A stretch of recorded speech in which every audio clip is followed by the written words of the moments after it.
Welcome to another episode of The Quantified Body. I'm your host, Damien Blenkinsop. Today we're looking at a new tool which is kind of hitting the headlines at the moment. tDCS, that's transcranial direct current stimulation. What this involves is applying electricity to specific areas of the brain to enhance learning. And the upside can be quite big. It can double our rate of learning a new skill. This has been shown in some studies. It can also reduce symptoms of brain health issues like dementia or ADD, attention deficit disorder. The tracking we'll be looking at in this episode is how to use different forms of brain scans, such as MRI, fMRI, and something called magnetoencephalography, to understand the impact that tDCS is really having. Because currently, there's a lot of people starting to use this technology. If you see, there's a DIY community, there's also a lot of devices now out there. But the question is, how safe is this? So tracking becomes even more paramount in these kind of situations where we don't really understand the long-term impacts of the technology. And this is what today's guest has been doing, using precise scanning technologies to understand how tDCS is really working and to optimize its impacts on our learning curve. So Michael Weisend, PhD, is a pioneer in the research and application of tDCS. He is nationally recognized for his expertise in the neurophysiology of learning, cognition, and memory. He has authored over 50 scientific publications and worked on a broad range of applications of tDCS with organizations such as the Air Force Research Laboratory, the Defense Advanced Research Projects Agency, DARPA, better known as, and the National Institutes of Health, NIH. Weisend specifically uses functional imaging technologies such as the MRI and fMRI that I just mentioned to maximize the benefits and safety of tDCS. So this is a really, really interesting topic. It's kind of hot at the moment. And I wanted to cut through a bit of the hype, that surrounds that. There's a lot of people trying stuff out, and there's a lot of questions as to whether it is really beneficial or not. And when we really look at the tracking, deep into the tracking, that's where you start to understand what's really going on. And Michael Weisend really has a wealth of experience to really understand where it's working and where it's not. To get the show notes with links and the MP3 download, transcript, everything like that, you can go to thequantifiedbody.net/episodes and pick this episode out to get everything there. If you want to get the show notes in your inbox every time an episode comes out, just go to thequantifiedbody.net/newsletter, pop your email in there, and you'll receive them every time it comes out. Hope you enjoyed the interview. I've been thinking about testing tDCS myself for a while now, but I really wanted to get to the bottom of the safety issues and understand the upside and downsides of it before I went into that. And Michael really was a great person to talk to about this because I find he has a very balanced view of the technology. So I hope you'll get some good understanding and takeaways from this also. The quantified body. New technologies are bringing us more and better data on our bodies every day. This data promises to help us make better decisions for better health, higher performance, less disease, and greater longevity. In The Quantified Body, we explore this promise to find out where it is creating real-world results, improving bodies, and improving lives. Michael, thank you so much for making time for the show. Oh, you're welcome. No problem. How can I help? I think you can help with clarifying a lot of crazy stuff. So to define what you've been doing, it sounds like it's basically you've worked with a lot of different neuroimaging technologies in order to find out how to apply tDCS technologies to accelerate learning. Is that a fair summary of what you've been up to? Yeah. When I do work on the brain stimulation stuff, I always assume at the outset that I'm dumb, not that I'm smart. And so the way that you need to approach stimulating the brain in order to enhance performance is to match the places in the brain that are active with the places in the brain that are being stimulated in order to maximize the effect. So we have used magnetoencephalography that measures the magnetic fields that your brain generates when it becomes active. We have used EEG, which measures the electrical part of brain activity. And then we've also used structural and functional MRI. Structural MRI gives us a picture of the brain, and functional MRI gives us a picture of the brain that includes the places where you are using oxygen in order to support brain activity. Great. Your goal is to see which parts of the brain is active and try and stimulate the same parts to kind of emphasize activity in those areas. Is that correct? That's right. So what we do is we examine the brain in two conditions. So in the first condition, you want something that is not optimal. So it could be tired, it could be inattentive, it could be a novice. And then we measure the brain in a second condition. So you could measure it when somebody's performing at expert level after a bunch of training, or you could perform the neuroimaging after a good night's sleep, or you could image when somebody's paying very good attention. Then you take those two images and you subtract them. Once you subtract them, you have the essential difference between the two brain states. And for us, that's where we have targeted our brain stimulation, is to find the difference between brain states and try to target stimulation in order to aid in the transition from an undesirable brain state to one that is more desirable. Great. To give the audience a broad idea of what this could be applied to, I saw a TEDx presentation where you outlined, I think it was 5 different applications you saw as viable. I understand that not all of them have been attempted yet, potentially, but what were those and which ones have you actually already attempted to or done some work on and it's been effective? So we have mainly focused on learning in my lab. We've also done some work with vigilance, and we're about to start work with subjects who have traumatic brain injuries and lingering symptoms from those. In the TEDx talk, I was trying to make things very understandable to the general population because as a neuro nerd, we kind of talk in code sometimes, stuff that's not understandable to everybody.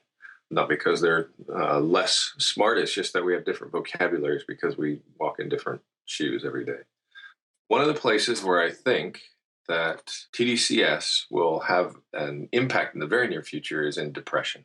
So there's some very good work out of the National Institute of Health in Washington, D.C., and out of several labs in Sao Paulo, Brazil, who say that you can alleviate the effects of depression by stimulating the cortex between your ear and your eye, kind of on the top of your head. We call it dorsolateral prefrontal cortex.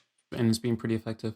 So some of the other areas you noted down, just for example, which you've already kind of mentioned, was being tired, being stressed, which of course is a huge thing these days. Who isn't stressed? And we hear a lot about the health impacts of that. So that's an interesting thing. Slow, being forgetful, and you've mentioned sad and depression, and then even treatment of certain brain disorders or diseases potentially. Yes. So this is kind of looking at the future, and your TEDx presentation was aimed at the layman, and I thought you did a great job. It was very understandable, even by me.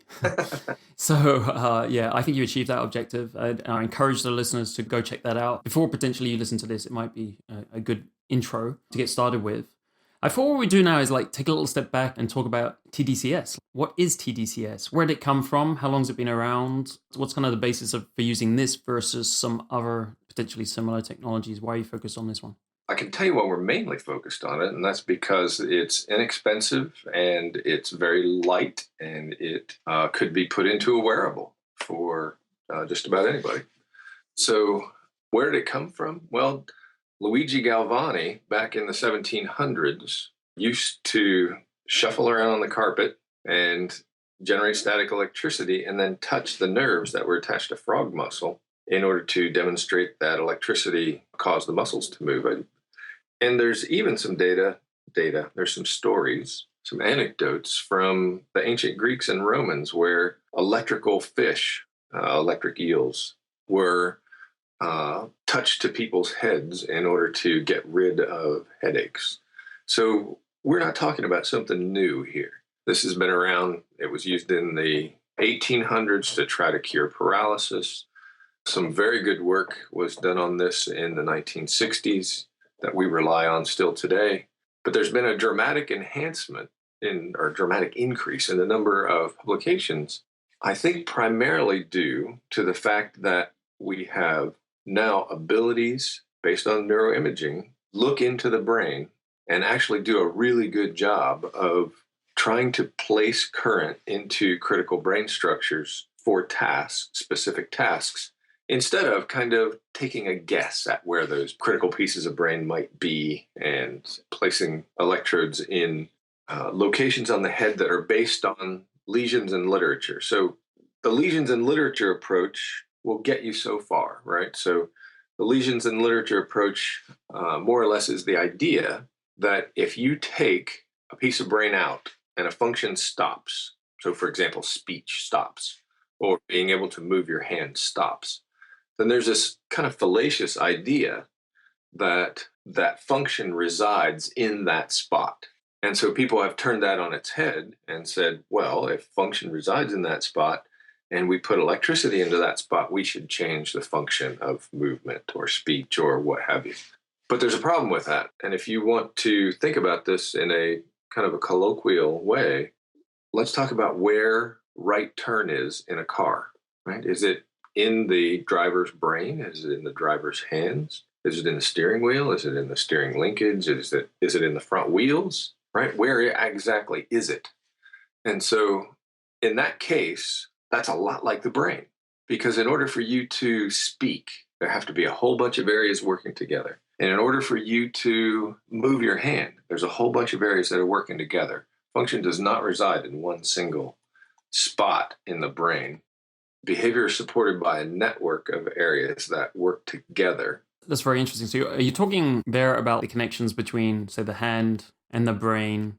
And these days we also hear about the gut-brain axis and the relationship between the gut and the brain. Of course, you're focused on specific areas of the brain, but do you think one day that we would be looking at stimulating other parts in tandem? I understand that you're not stimulating the hand and the brain at the same time in your work. You're focusing on the brain. So could you sort of extrapolate a little that idea? Exactly what you are talking about now, where you stimulate in the periphery in order to influence the central nervous system or influence the connection between the brain and the central nervous system, is right now the topic of a DARPA request for grant proposals. So it's called the Electrics, ELECTRX program, or Electrics program. And they're looking for a couple of things. One, what are the biomarkers that you might monitor in order to know that something's amiss in a system? And two, what are the pieces of equipment or the gizmos that you might use to monitor and then interact with the system electrically in order to change function? I just thought of like an analogy at home for people that might ring home because they've probably seen some of the info commercials on TV.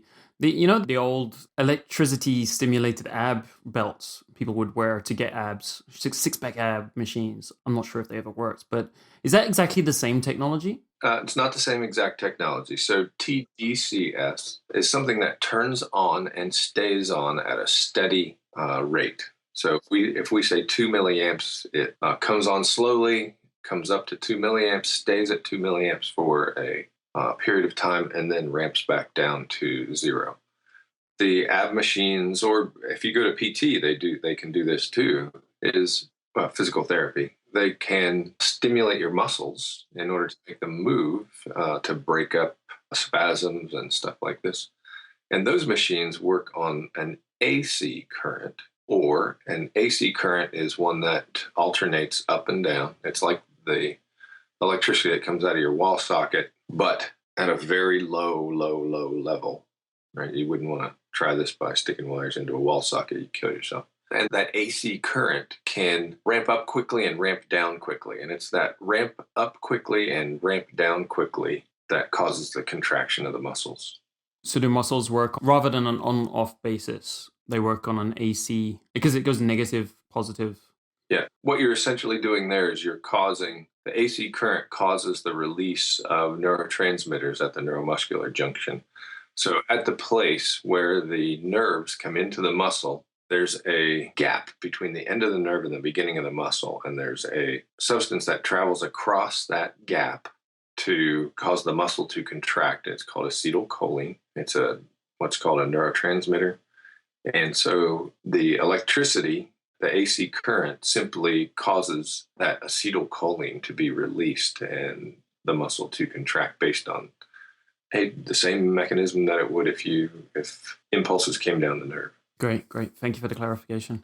Now, coming back to the brain. So we're using tDCS, which is a direct current. And roughly how much time do you typically apply for it, or does it really vary according to what you're doing? And what is the reasoning for a direct versus an AC?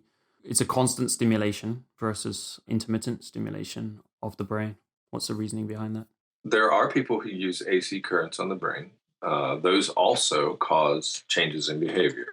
We use DC current in this case because the way we think tDCS works is that instead of directly causing activity in the brain, what tDCS appears to do is to essentially turn the amplifier up, or the volume up just a little bit on the brain areas that are receiving stimulation from the outside world. So when I think about this, I think about two terms, right? One is endogenous stimulation, which means from a natural, inside a natural pathway, and exogenous stimulation, which is from outside and maybe not through a natural pathway. So if you take tDCS, it is an exogenous type of stimulation where you put it on the head, electricity goes, a whole bunch of it goes through the scalp, and a little teeny bit of it gets through the skull and into brain.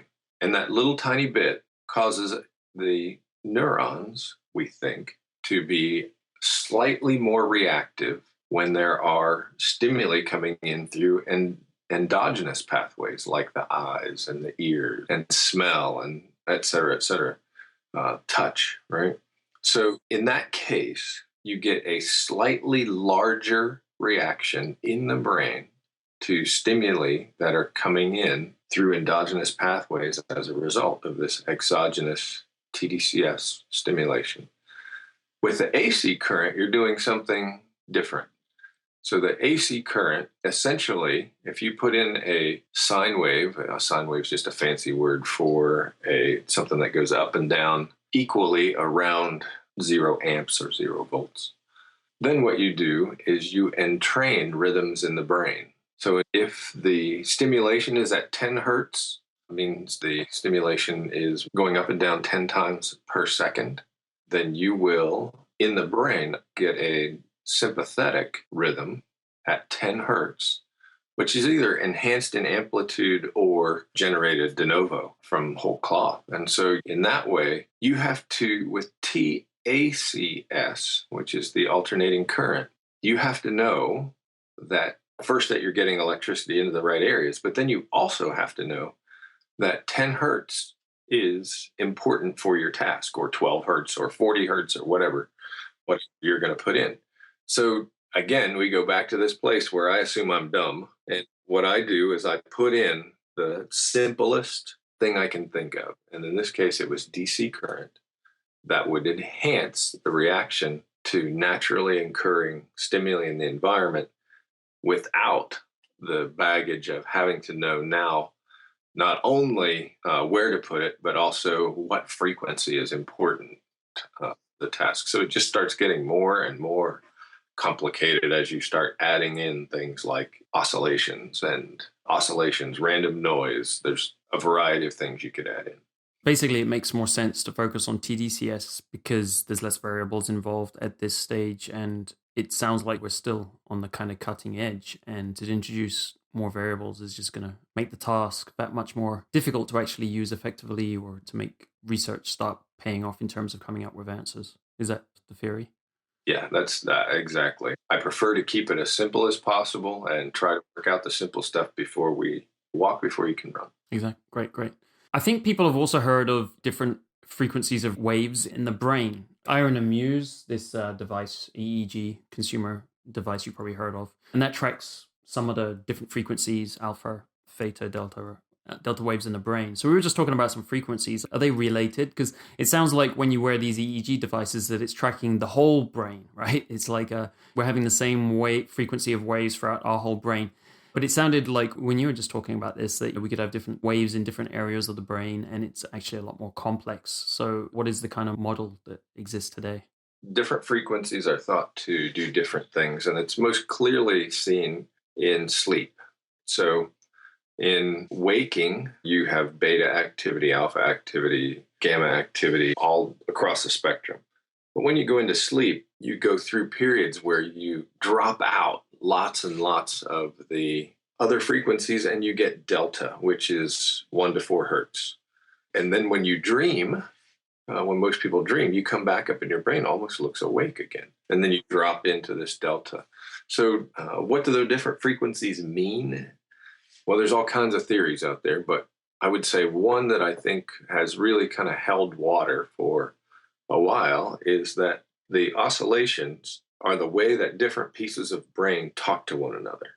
Okay, so if you are engaging this network that we talked about before, like left turn in a car, you have to have oscillations that are complementary in pieces of that network that are talking to one another. And it might not be that they're the exact same frequency, but it's important that they happen together. So you might see alpha or beta activity in the occipital lobe when you're imaging, when you're looking through an image, and that might elicit gamma activity in the frontal lobe or the temporal lobe. But they are temporally related, and they are related by what's called phase, where when the cycle of one is going up, the cycles of the others are in a specific relationship to that. They could also be going up, or it could be driving that phase down. Okay, it sounds pretty complex. It's the most sophisticated math in neuroscience right now is trying to figure this out. Okay, right. So again, focusing on just stimulation versus non-stimulation versus all the different frequencies. You used a variety of neuroimaging technologies to try and target which areas were effective for which tasks. Which tasks have you been looking at? Like which kind of case studies have you worked on to give people an idea of what kind of applications in learning you've been looking at? We have done a lot of work for the U.S. Air Force, and the U.S. Air Force has images to look through for targets of interest that you might want to track, you might want to forget about, whatever that is going on that day. So in order to think about what is that game really about, it's really like, where's Waldo, right? So let's say that you are looking for a specific individual. If you're looking for a specific individual, you've got to go through hours and hours and hours of imagery in order to complete that search. So the things that are critical to completing that search are vigilance, knowing what the target looks like, knowing what the target looks like when it might be disguised. So we've looked at all that kinds of stuff to see if we can get people to essentially play the Where's Waldo game for a very long period of time. And in that period of time, make fewer errors in terms of either losing the target or misidentifying a target or kind of falling off the wagon in terms of attention. All of those things are what we've looked at primarily. We're working now with people who have traumatic brain injury. And in this case, we're looking at veterans who have traumatic brain injury. In those veterans with traumatic brain injury, they report lingering symptoms in terms of memory, attention, and that's why we think we can have an effect, is because we can, in a healthy person, we can have the effect on memory and attention. And so we're now going to try to push that stuff out to people who really need it to get back to a space where they can function in society as a healthy person instead of trying to enhance the abilities of already healthy people. So when you're talking about injuries, is it structural damage or is this post-traumatic stress disorders, or is it kind of a variety of different symptoms reported which aren't necessarily structural? So there's not like bits of the brain actually missing or atrophied, or is it a range of different conditions? So it's a range of different conditions. It's almost always the case that somebody who has lingering symptoms after traumatic brain injury has at least damage that is subtle. It might not be visible on conventional CT scanning, CAT scanning, or conventional MRI. But if you do some highly detailed and highly specialized scans, it is often noticeable. And that one of those techniques in MRI is called diffusion tensor imaging. The brain is connected one end to the other and side to side by fluid-filled tubes called axons. And those axons carry electricity from one piece of the brain to the other in this network, like we talked about for right turn in a car. So you can imagine that your car wouldn't turn very well if you pulled part of the linkage apart that moves the front wheels. So you could turn the wheel all you wanted, but the front wheels might not respond. So in people with traumatic brain injury or lingering symptoms, a specialized test called diffusion tensor imaging can often reveal that damage to the network, which is not obvious in more conventional, easily done turnkey or canned scans that you would get at your local hospital. Let's talk about the different ways you're quantifying changes here. Just to give people, are we talking mostly about functional versus structural? Is the important thing you see is the functional aspect?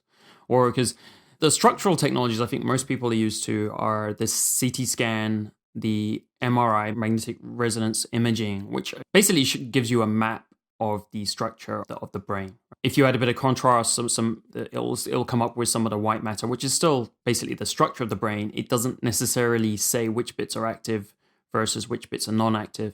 And in technological language, they say functional in terms of trying to understand how the brain's actually working, whether it's active or non-active. So is most of the work you're doing looking at understanding whether it's active or non-active, or are you also looking at the structural changes? Because another thing that comes into this is plasticity and neuroplasticity, which has been, over the last 10 years, has become something, been a few bestseller books about this. And it's kind of been quite hopeful in terms of saying, if we do get structural damage, then we have this ability to regrow, redevelop, and over time we can develop our brains. And so it kind of gives us this optimistic look of the brain that we can kind of adapt it and grow it the way we want to. I guess the other question behind this is also, when you're stimulating it, are you actually affecting neuroplasticity and trying to emphasize an area of the brain to actually grow structurally? So there's a lot of questions all wrapped up in one. I don't know if you can remember all of them. Two questions in there, but let's start by the difference between structure and function. So structure is looking at your TV or computer monitor. There's a nice space there, and the reason that light appears in the specific places it does is because of the way it's wired internally. But without function, the picture is black, right? You don't have a picture. When we look at function, what we're doing is we're looking at the places, not only locations, which are defined by anatomically, but by when those little pixels in the brain, the areas in the brain that are analogous to the pixels, turn on and off as a result of either being stimulated or sensing information in the environment, processing that information, and then acting upon that information. So those are the three places where we can actually target stimulation, where you sense, where you process, and where you act. You might think, it is the case, that if we were going to try to influence behavior, we could pick one of those things to look at. So you might try to say, let's make people more sensitive to differences in light and dark. Maybe that'll help them play Where's Waldo. Or let's take what's more critical is pressing a button fast. So then you might look at the place where people act. Or you might say, what's most important is how you interpret the information. And so then you might target stimulation to look at where it is being processed in the brain. So now if we move on to one of the next questions, which I'm sorry, I've forgotten. So we were talking about... I threw in plasticity in there as well. Neuroplasticity is a fancy term for something that is very simple, and that is a change in the brain that sticks. No more complicated than that. And we call changes in the brain that stick, we call that learning. So neuroplasticity is a way that the brain captures information and holds it to change behavior. Okay. With neuroplasticity, how does that work? So let's think about how that works first.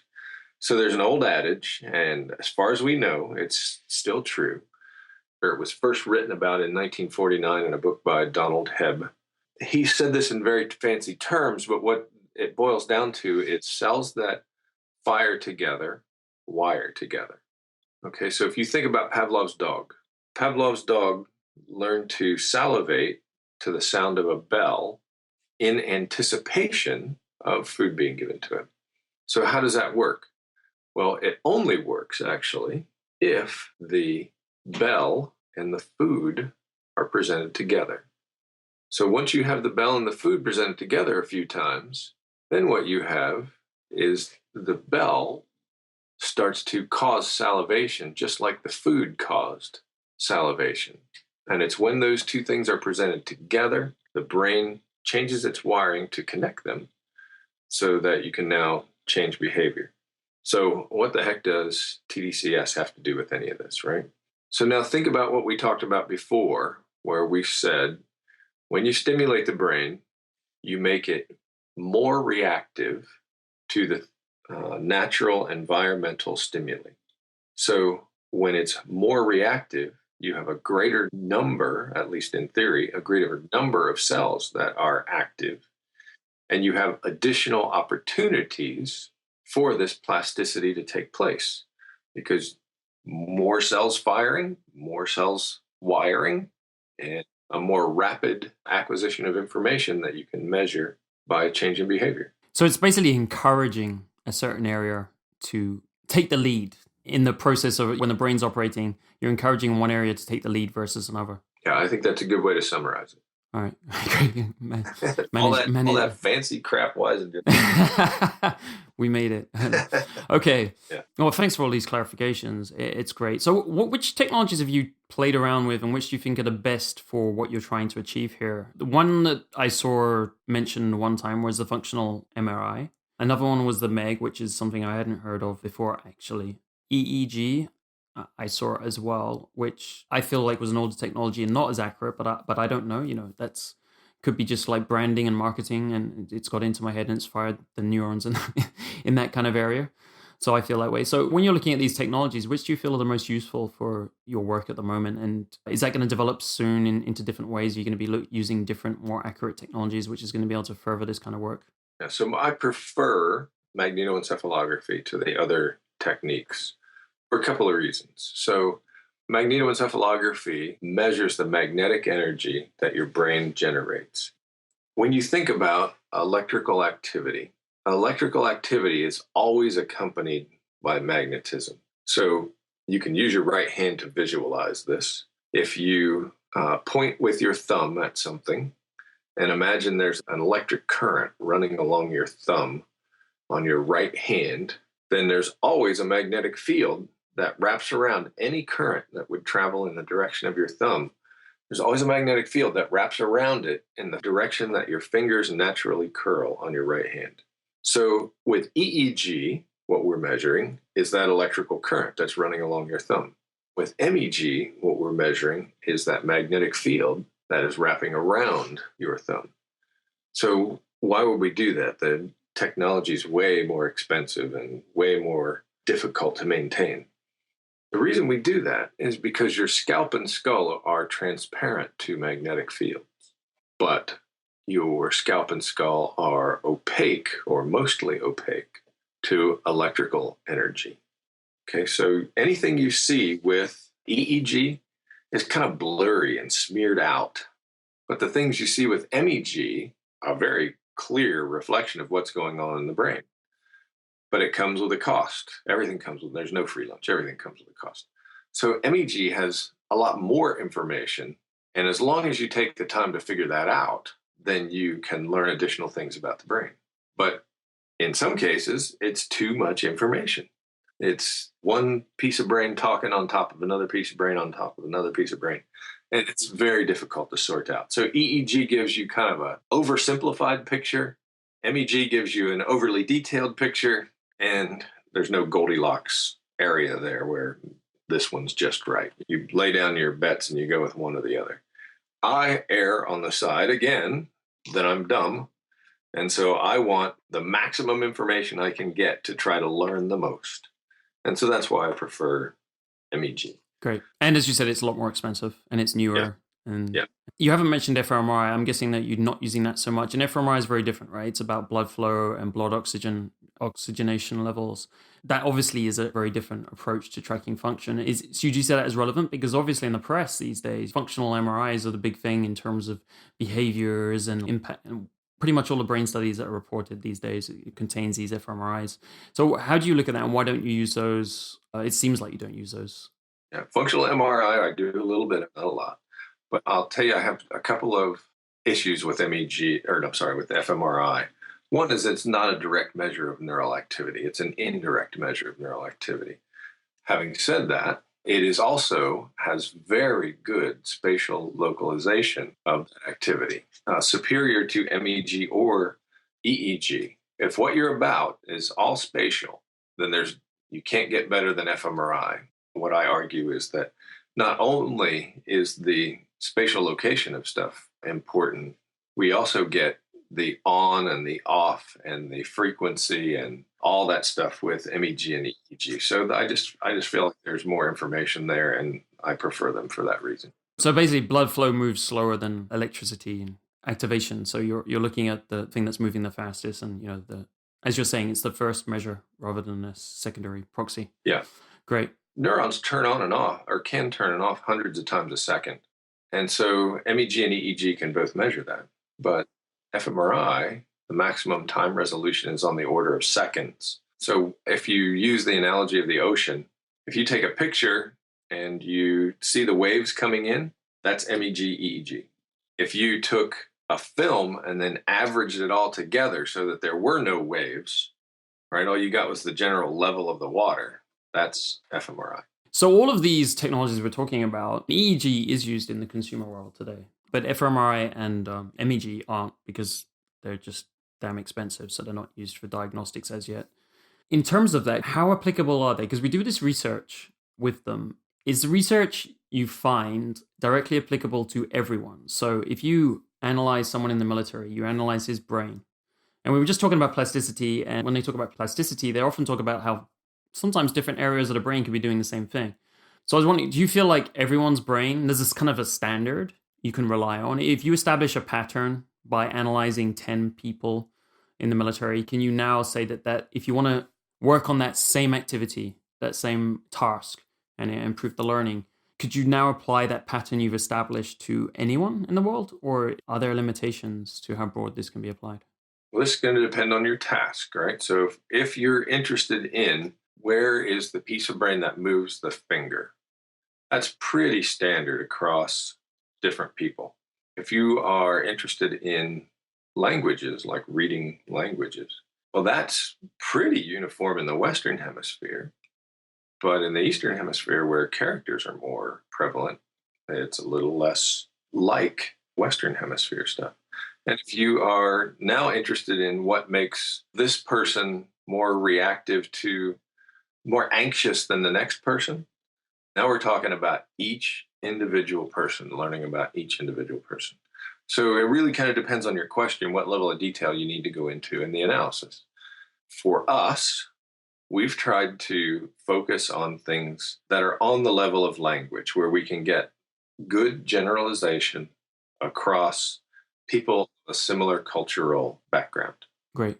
Well, let's talk about some of the specific results you've seen, because we talked a lot about all the modalities. Now, what's the kind of rewards you've seen for this activity? What kind of improvements have you seen compared to controls? What benefits do you basically see in this technology that you've actually kind of proven and carried out case studies and research, and you got the data behind them? So we've replicated several times that we can, by careful placement of tDCS and implementation in a specific task, we can double the rate of learning in a Where's Waldo type task. Another thing, a very good colleague of mine who works at the Air Force Base, Andy McKinley, has recently demonstrated that you can give people who are sleep deprived, the exact same benefit as a cup of coffee by doing brain stimulation. One of the interesting things about that is that, and I alluded to this in my TEDx talk, was you don't have all the effects on the liver and the kidneys and the lungs and the brain, the liver, with brain stimulation that you might have by taking a drug to influence being tired. So when you drink a cup of coffee and you are benefiting from the wakefulness that's provided by the caffeine, there's as much caffeine in your elbow as there is in your brain. And what we do with tDCS really is take the elbow out of the equation and direct the stimulation at the organ that is most responsible for behavior. That's great because, I mean, caffeine's a great example there. I myself am a bit tired. I'm jet lagged from travel, so I've had a couple of coffees today. And I also have documented adrenal fatigue, so it's not the best idea for me. Right, for me, if it was kind of proven that I could use a tDCS unit at the moment while I'm fixing my adrenals, it probably would be a pretty wise idea because then I could like quit coffee and use tDCS when I had to get some work done.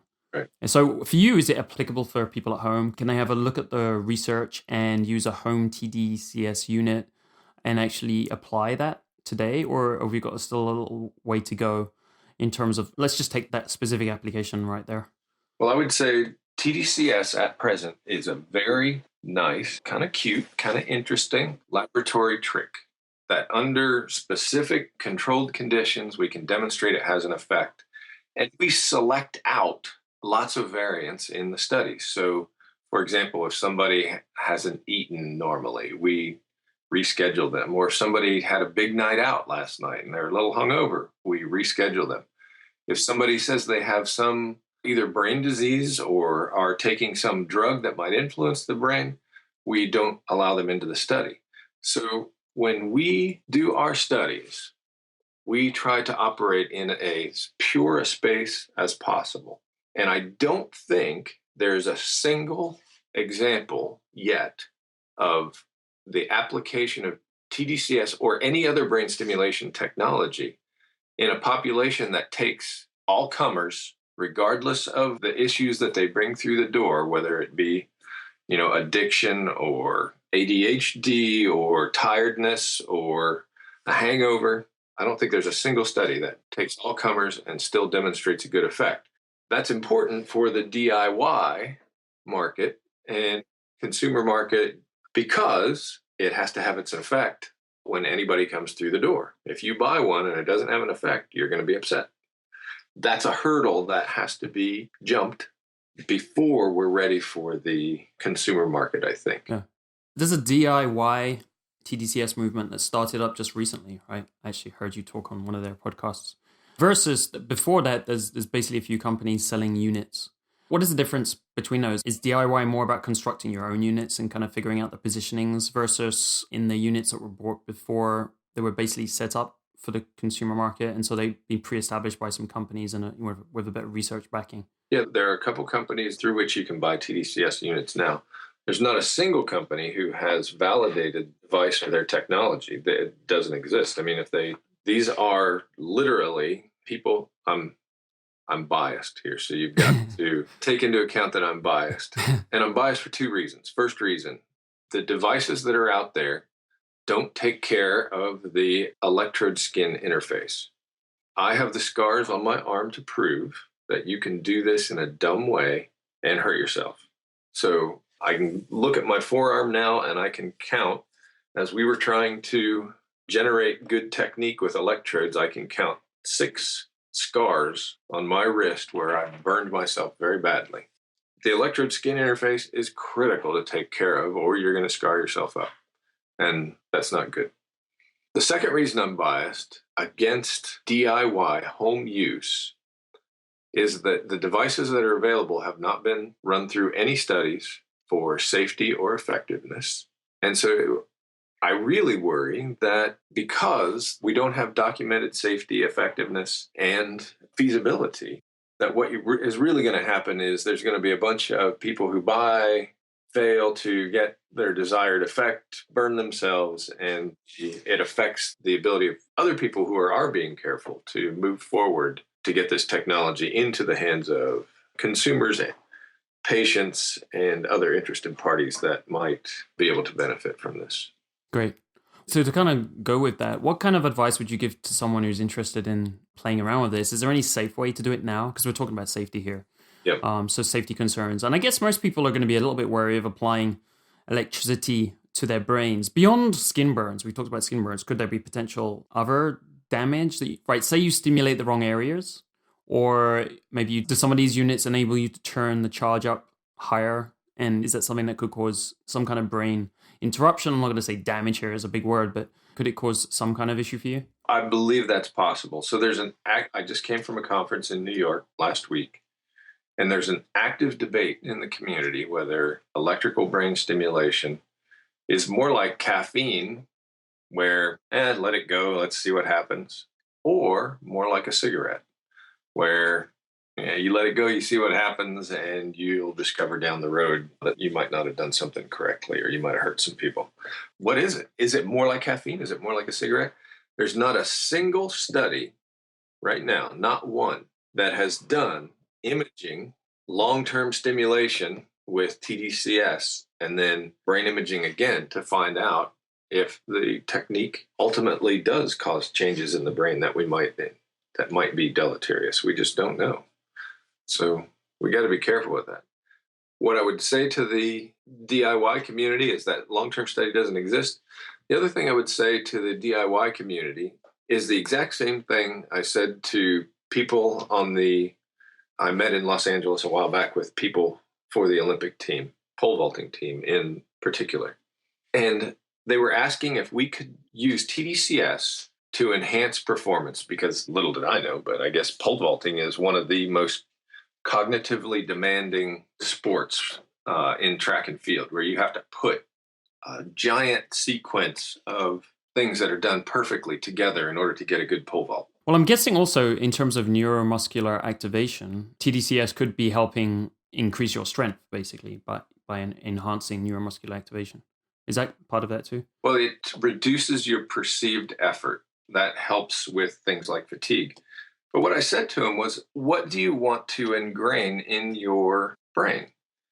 Is it the case that if you have a bad pole vault, do you want that to stick? My guess is no. But if you have a good pole vault, you want that to stick. So I worry that right now, given our level of understanding, if you just put it on somebody's head and they go pole vaulting, what if you make bad technique stick and be hard to get over? You might actually hurt your Olympic team or your Olympic athletes. You might decrease their performance instead of increase it. And so I was pretty dubious about that. I said, I don't think we're ready to do this with you guys. I'm sorry. That's a great example. And it sounds like it connects with the argument that's currently going on in neurofeedback at the same time. Yes. Because they're asking like, okay, so we're not sure of where we're going. So there's different neurofeedback technologies. There's some that just try to enhance what you have, kind of like help your brain to know what it's doing. And then there's others which are kind of pointing in a direction. And people are a bit nervous about the ones pointing in a direction, which I guess is what you're saying is like, I don't know which direction we should, in most of these applications, we should be pointing the brain. Should we be activating this more? We're making an educated guess with the MEG and the other technologies right now. How confident do you feel in those applications? Or are you going to be feeling this as a research and potentially a medical use where people are actually going to get big benefits? It's not just going from healthy to a performance increase, but it's, I've got some health issue, I got some brain issue, and maybe I could get back to normal. So that's generally where technologies start, because it's in a more extreme kind of desperate situation and there's a bigger upside to using a technology. It's like, am I going to be a little bit non-functional for the rest of my life, or am I potentially going to get back to normal functioning? So could you highlight what your opinion on that is? However you decide to alter your brain, there's no free lunch, right? So there's very good data out of Roy Cohen-Kadash's lab at Oxford that if you apply tDCS to enhance mathematical ability in one field or in one type of math, you decrease your ability to do a different kind of math. And that is potentially an issue in the case that how would you best apply this for your specific application? Well, in the DIY market, you don't even have this choice. What you've got is one electrode configuration, one type of electrode, one recommended spot on your head. You don't even have the freedom to apply this to the specific situation that you would like to change. So I worry that, what's out there now, especially for the DIY market, is gimmicky and quirky and maybe dangerous. There's very little in the way of harm. The side effects are very low with tDCS. But I worry that there's always somebody that's going to be pushing that limit. And in pushing that limit and having limited options, maybe turning the current twice as high, using it twice as often, et cetera, you're going to have somebody who hurts themselves. And we all feel bad about that. Nobody, that's all. It's just nobody feels good about that. All right. Great. Thanks. All right. So, in case where someone is going to do this at home anyway, they're listening to this interview, which I'm sure there's people out there, because I see a lot of talk about tDCS, and one of my buddies has been playing around with it. So if they were going to track something that might help them to know it's actually improving versus worsening what they're up to, are there any biomarkers or anything like that you would advise they watch so that they can tell if it's probably a positive versus a negative? Or is it kind of very difficult because it's quite task specific, so you kind of need to look at whatever the task is and try and measure somehow that you're getting better or worse at it? So I would say there's two things that we know we're fairly close to clinical application on. One is depression. So you might want to have somebody monitor their mood and do mood ratings every day to find out if, when they use tDCS, does it alter their mood.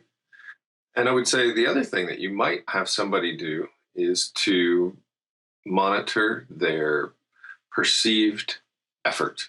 So let's say that you go to the gym and you get home and you feel awful and you decide, you get old and fat like I am. You go to the gym and you're tired and sore and don't feel so good the next day. So does it change? Does your willingness to return to the gym, does that change when you use tDCS? Or your willingness to engage in a task that's difficult for you, does that change? And pay attention to that kind of stuff. I hope that if you are going to go ahead and use this against my recommendations, I do not recommend this at all.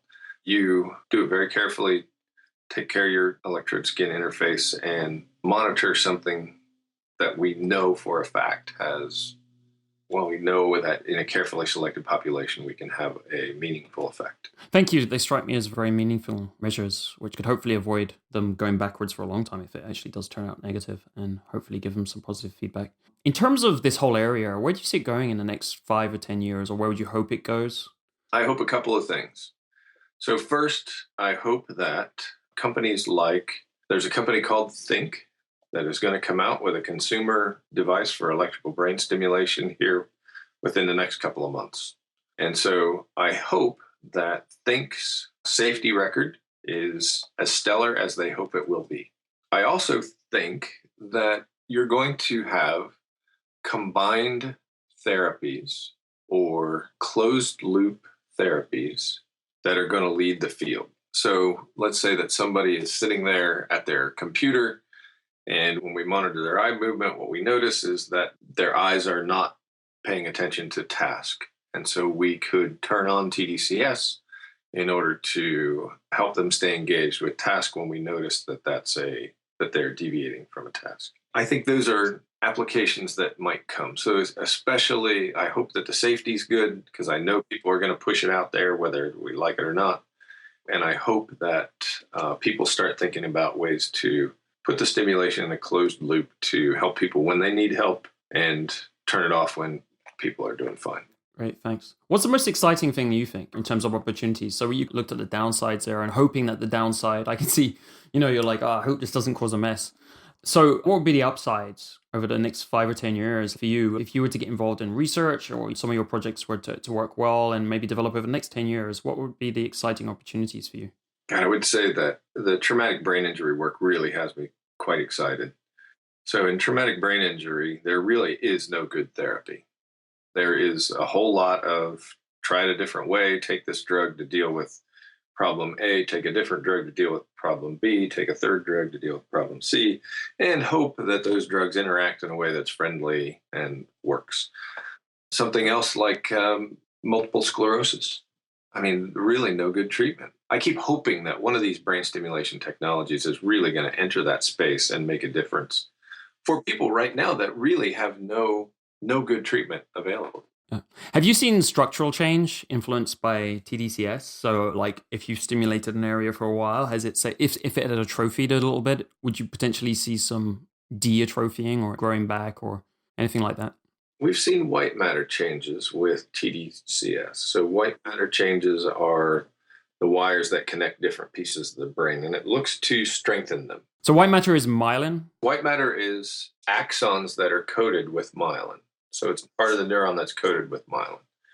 And so it looks like the myelin coating is getting stronger. Now, this is not yet verified by a lot of studies, but I had a conversation with a researcher from Harvard last Sunday night.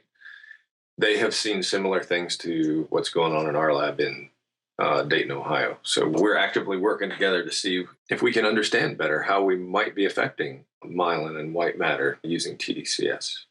Right. But there's no gray matter changes? Not that we've seen. Okay, great. Not that we've seen.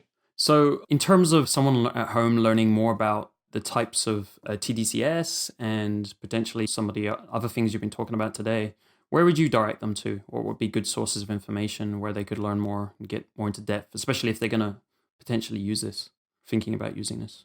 Is there anywhere you would direct them to learn more? Well, if it's a DIY person, there's a website called DIY tDCS, and it has a whole bunch of audio interviews and blogs by a guy who really does keep up pretty amazingly with the literature. I can't keep up with the literature total, but this guy does a great job. So there's a great deal of information there. There's some good interviews by a lot of real top flight scientists. So that's a good reference.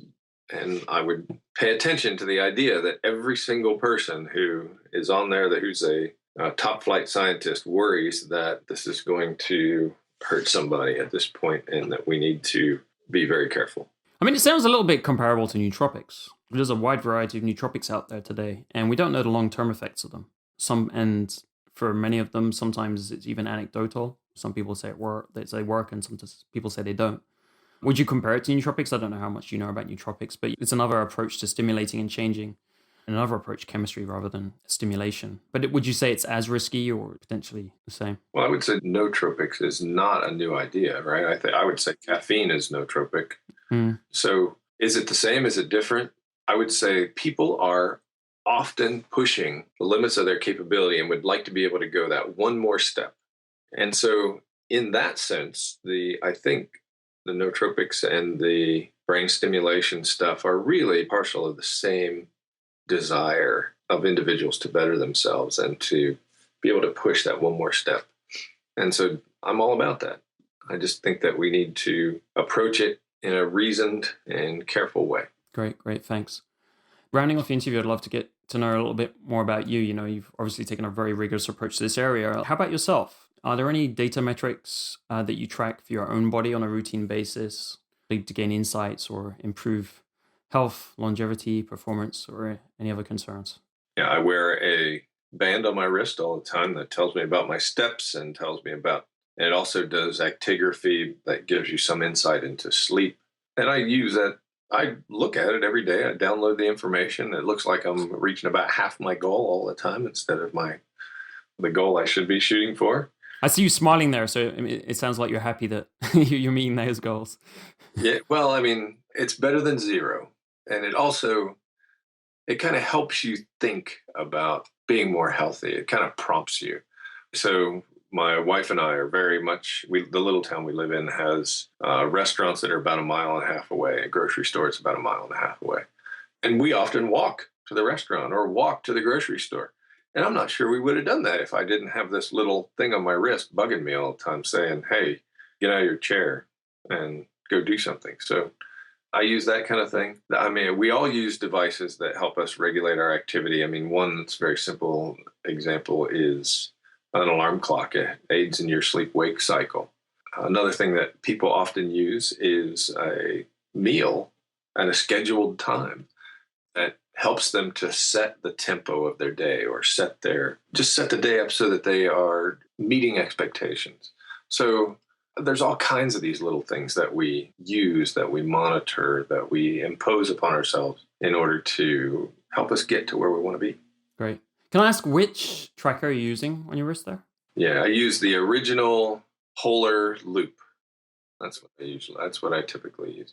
And I used it just because I thought it had the best cosmetic appearance. That was the whole. It was the least obtrusive least clunky looking. That's true. A lot of them do look a bit clunky.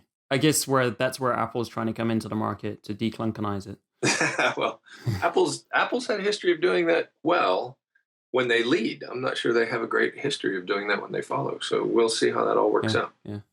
In terms of tDCS, actually, I mean, have you used tDCS yourself? Is it something you apply to yourself, or you basically, I'm not going to use, I'm not going to use this technology. It's far too dangerous.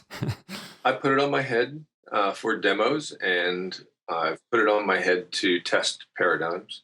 I will not do anything to a subject that I wouldn't do to myself. It sounds like you've done a lot then. I've probably had it on my head 50, 60 times for sure. I do not use it if I need to focus to get something done. And I do not use it if I wake up in the morning and I'm super tired and I think I need a boost. I don't think we're quite there yet, but I'm not afraid of it at all. I put it on my head, stimulated in multiple different ways to try to basically reassure myself that I wasn't going to do something stupid to some other human being. That's a great attitude. But I'm guessing you've got the unit that has good electrodes that aren't going to burn you now. We've developed some electrodes that have never caused a burn. As a matter of fact, the electrodes cause such a little bit of skin reaction that not too long ago, we did a demonstration on a film crew that came from New York from a place called Vocative. And when we took the electrodes off, the skin was a little bit red. And I said to one of my graduate students, take this gel and test it. I think the gel is going bad.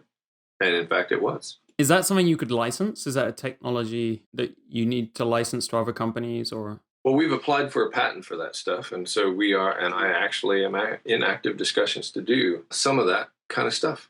Okay, last question here. What would be your number one recommendation to someone trying to use some form of data to make better decisions about their body's health, performance, longevity?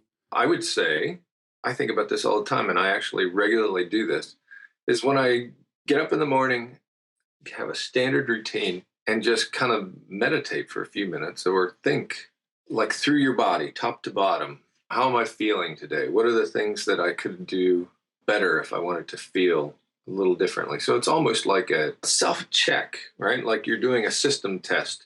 Don't get up at the last minute, run out the door, find out 10 minutes into your drive that you have a headache or your guts don't feel right today. But get up, have a nice standard breakfast, and just kind of think through from top of your head to the tip of your toes about how you're feeling today and what would be the thing that you might do today to make yourself feel better tomorrow. It's great. So is that actually a meditative, kind of semi-meditative practice, or are you just being quiet and just trying to be internally focused and try and see what's up, being self-aware kind of thing?